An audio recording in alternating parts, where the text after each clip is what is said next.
Hey everybody, it's the Board Game Blogger. Today I'm here to review Jambo. This is sort of a fun two-player card game. It's from the Cosmos line of several two-player games. Box says 40 minutes. I think that's pretty accurate. And I quite like this game.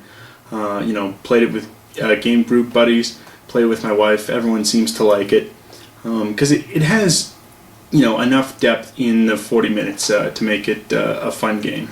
It's not a deep Twilight Struggle type of game, but there's still enough decision makings. Sort of set in pre-colonial Africa, and both players are traders, trading for various goods. And this is done mostly through cards.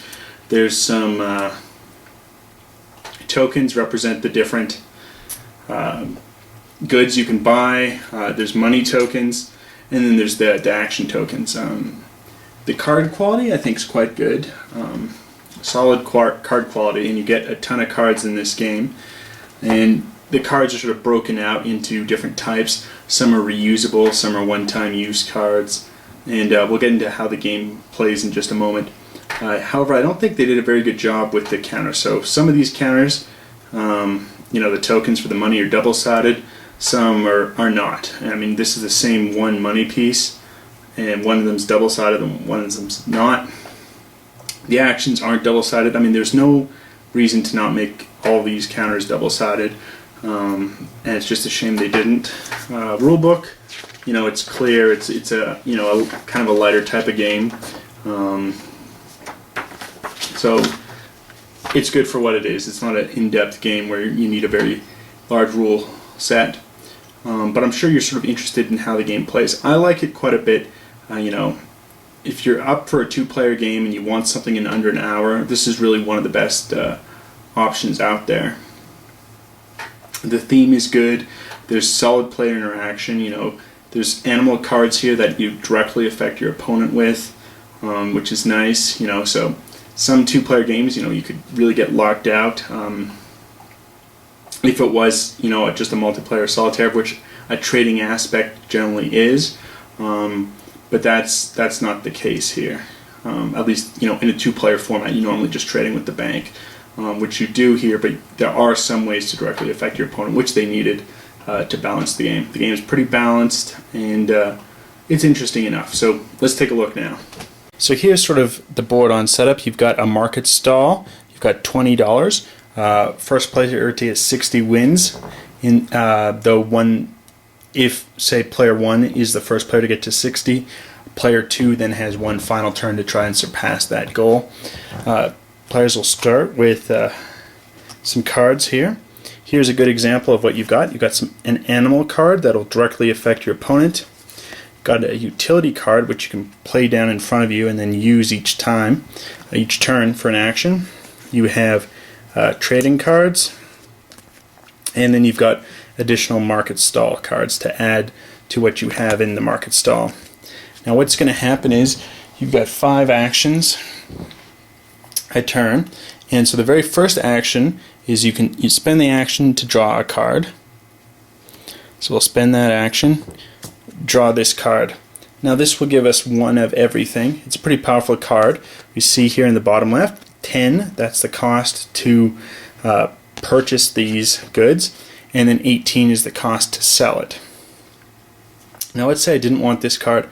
I could choose to discard it for another action and draw another card. Each turn you can never only really draw one card into your hand unless you get it via some type of utility card or a person card, but just the normal draw.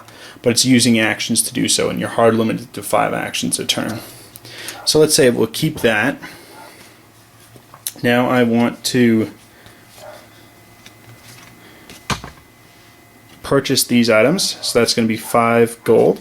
So 5 gold goes to the bank, and we'll get the pineapple, fur, and the mint. So the fruit, furs, and the mint, and that was another action. So we now discard this card. We have 2 more actions left. We can choose to put down this card, the leopard statue, pay 2 gold to the bank, and take 1 ware of your choice. We'll be able to use that every turn now because that's a utility card. That's another action. And then we'll put down another utility card, a throne card. You can only ever have 3 utility cards out in front of you at once. If you get more than that, when you're trying to place your 4th one, you have to discard one.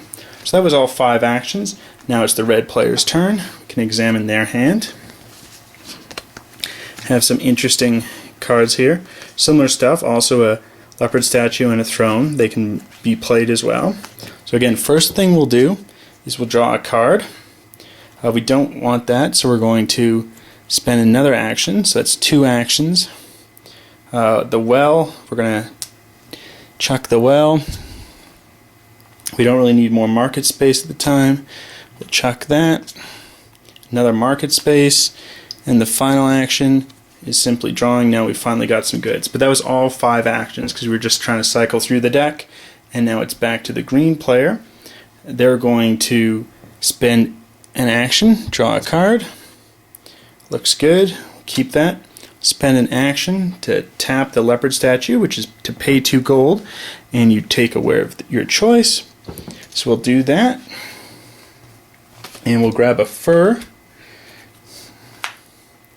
Now we can sell here the 2 furs and the mint. Profit of 11. Do that. They come off the market stall and take 11 from the bank. And that was another action to play that. Going to build another stall here. Since it's the first person doing it, there's the cost of 6. Everyone else afterwards is 3. So we'll pay 6. That was an action. And one final action. And we'll place this utility card, the Mask of Transformation, down. And we now have a max of 3. And that's the green player's turn. Now the game continues in this fashion until one person acquires 60 gold. The other person will have one final chance. And that's sort of how the game plays. A lot of it is luck mitigation. It's deciding, am I going to use an action to draw another card? It's maximizing your actions with the cards you have. Now the green player is down to just 1 card in their hand, even though they've done a lot of stuff. Then they're limited in what they can do. They now have some utility cards out that are good for giving them wares, so it might be good to try and cycle through the deck for cards that will let you sell, another wares card for selling, because there's other ways this person has of acquiring wares. So there's a lot to the game for how simple it is. I'm not raving about this game because it's a good solid 2-player game. It's not this blow your socks off you type of game. There's nothing like super, this is the best game ever, but it's a very solid 2-player that plays in under an hour. And I think if you're looking for that, this is unique enough and diverting enough to be worth your time. Till next time on the Board Game Blogger.